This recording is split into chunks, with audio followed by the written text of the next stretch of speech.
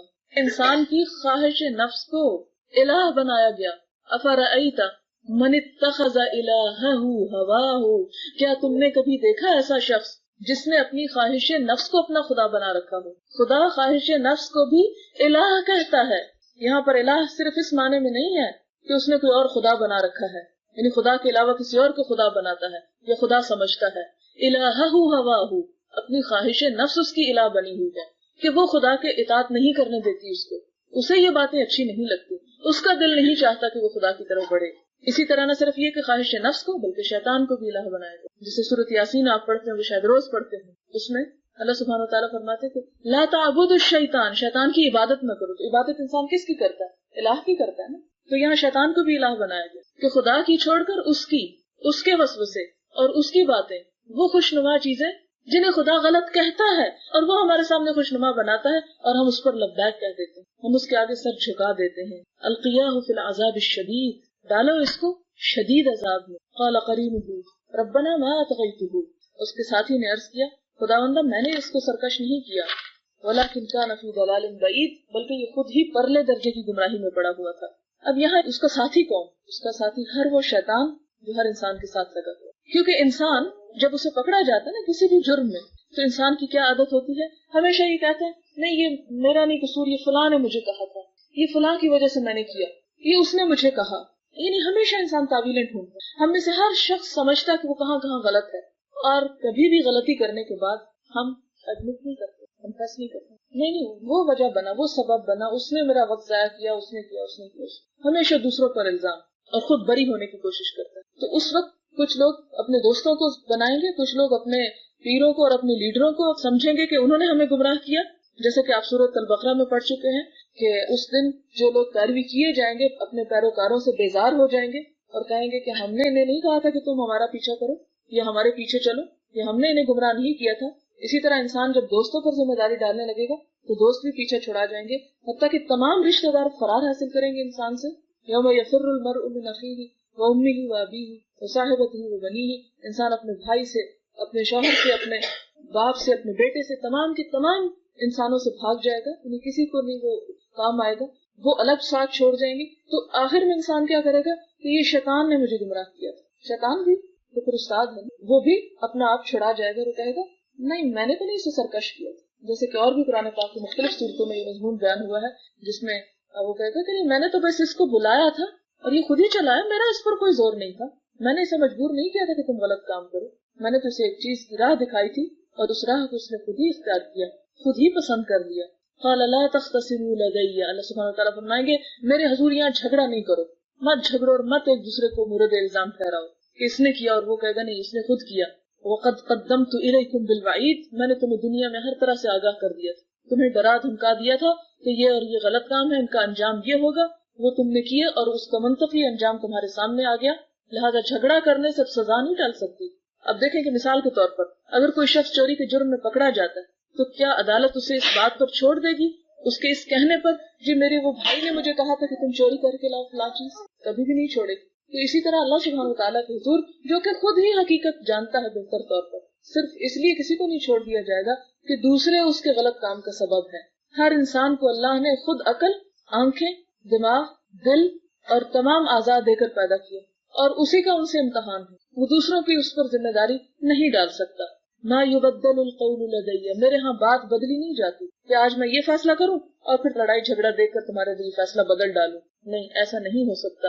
ما یبدل القول لدی وما انا بظلام للعبید، اور میں کسی بندے پر ظلم کرنے والا نہیں ہوں. جو کوئی لے کر آیا ہے، جو کوئی کر کے آیا ہے، وہ اپنا نتیجہ خود پا رہا. میں نے کسی بندے کو اس کے ناکردہ گناہوں کی سزا نہیں دی. پھر یوم نقول لجہنم هل امتلأت، جس دن ہم جہنم سے کہیں گے کیا تو بھر گئی، یعنی اس کثرت سے لوگ ہوں گے جہنم میں جانے والے کہ وہ بھر جائے گی. وتقول هل من مزید، لیکن اس کے اندر اتنی وسعت ہوگی کہ وہ کہے گی کہ اللہ کیا اور بھی ہے، اور بھی ہے تو اسے بھی بھیج دے، میں سمیٹ سکتی ہوں. اور جہنم ہی کی وسعت کے بارے میں اور اس کی گہرائی کے بارے میں جو حدیث ہمیں ملتی ہے کہ حضور صلی اللہ علیہ وسلم ایک دفعہ صحابہ کرام کی محفل میں بیٹھے ہوئے تھے، اچانک ایک پتھر کے گرنے کی آواز آئی تو آپ صلی اللہ علیہ وسلم نے پوچھا کہ تم جانتے ہو یہ آواز کیسی؟ صحابہ کرام نے عرض کیا کہ اللہ اور اس کے رسول ہی بہتر طور پر جانتے ہیں. آپ نے فرمایا یہ ایک پتھر ہے جو جہنم میں آج سے 70 سال پہلے پھینکا گیا تھا اور آج جہنم کی تہ میں، یعنی اتنی شدید گہرائی. وہ ازلفت الجنت للمتقین غیر بعید، لیکن اس کے برعکس متقی لوگوں سے، پرہیزگار لوگوں سے جنت دور نہیں ہوگی. یہ نہیں ہوگا کہ انہیں بہت لمبا فاصلہ چل کر جانا پڑے گا، نہیں، بلکہ ان کے قریب لے آئی جائے گی، خود بخود پیش کر دی جائے گی، ان کے سامنے لے آئی جائے گی. اور ان کو کیا کہا جائے گا؟ ہاذا، یہ ہے وہ چیز، ما توعدون، جس کا تمہیں وعدہ کیا جاتا تھا کہ یہاں دنیا میں صبر کر لو، مشکل برداشت کر لو، تکلیفیں اٹھا لو اور اس کا صلہ تمہیں بہترین ملے گا. لیکن کس کو ملے گا؟ لکل اواب، ہر اس شخص کو جو بڑا رجوع کرنے والا، ہر غلطی پر نادم و پریشان، ہر کوتاہی پر بے چین اور بار بار خدا کی طرف پلٹنے والا. وہ اصرار کرنے والا نہیں تھا. حفیظ، بڑا نگہبان تھا، اپنی زبان کی حفاظت کرنے والا، اپنے ہاتھوں کی حفاظت کرنے والا، اپنی سوچوں کی حفاظت کرنے والا. حضور صلی اللہ علیہ وسلم نے صحابہ کرام سے حیا کا تقاضا کیا. انہوں نے کہا کہ ہاں اللہ کے رسول صلی اللہ علیہ وسلم، ہم اللہ سے شرم کرتے ہیں اور اللہ سے حیا کرتے ہیں. تو آپ نے فرمایا نہیں، بات یہ نہیں ہے، شرمانے والی بات نہیں ہے. اللہ سے حیا کا مطلب یہ ہے کہ تم اپنے سر اور اس میں سے گزرنے والے خیالات کی حفاظت کرو، اپنے منہ اور اس سے گزر کر پیٹ میں جانے والے لقمے کی حفاظت کرو، اور کل تو جو کچھ پیش آنے والا ہے اس کے لیے تیاری کرو. یہ ہے دراصل اللہ سے حیا.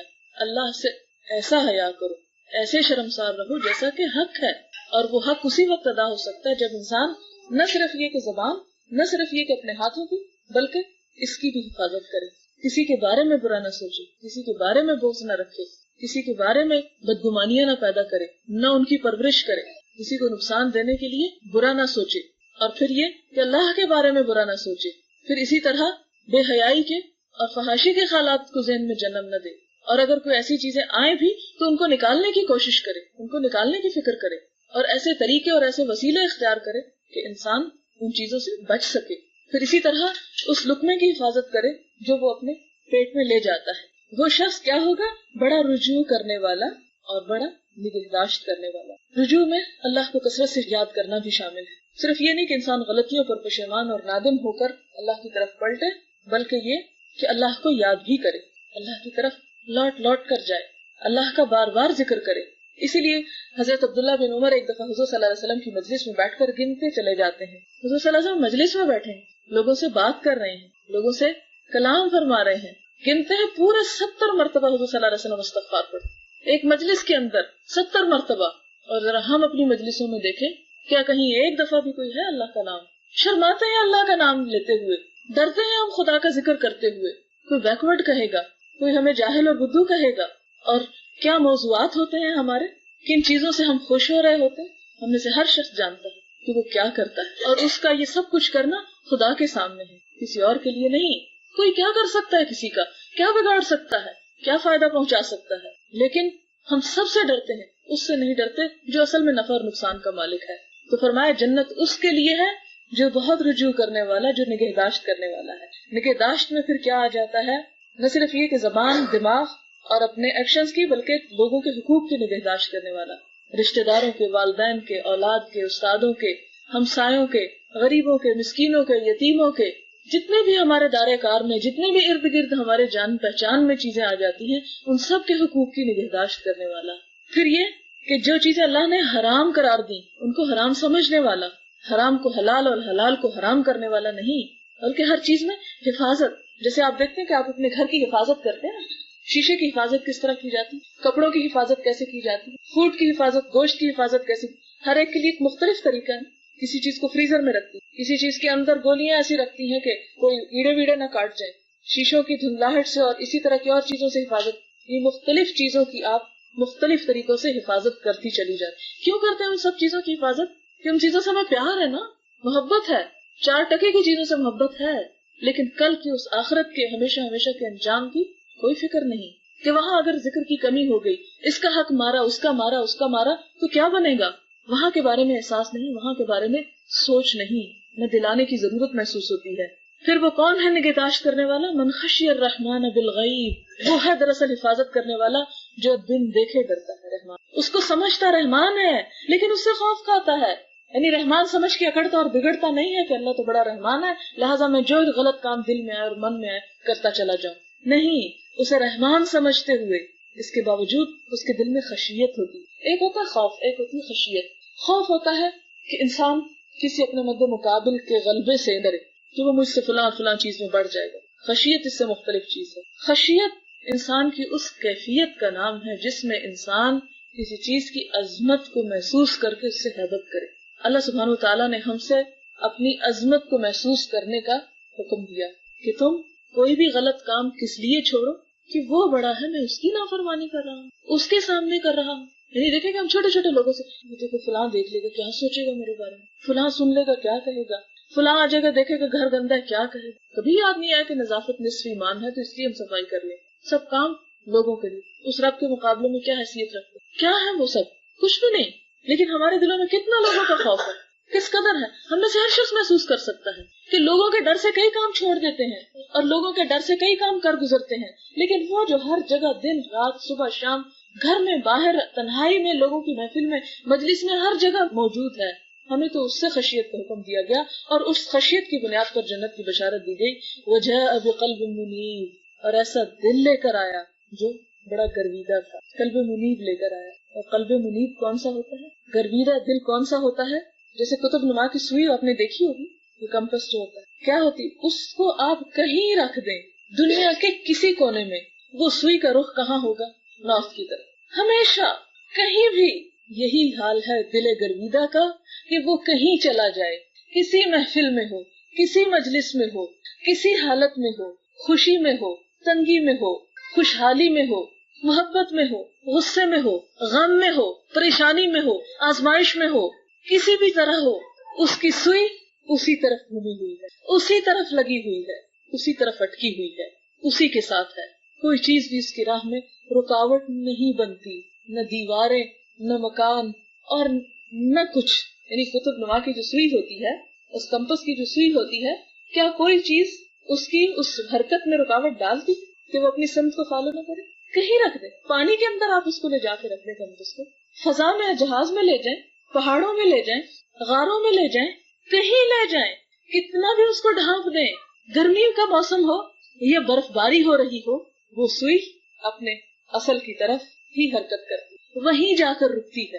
تو بندہ مومن کا دل ہر حال میں اپنے رب کی طرف ہی رجوع کرنے والا ہو. اس پہ بڑی سے بڑی پریشانی کیوں نہ آ جائے، اس کا تعلق وہیں جڑا رہتا ہے، وہ اس سے نہیں توڑتا، اس سے اپنے آپ کو نہیں کاٹتا.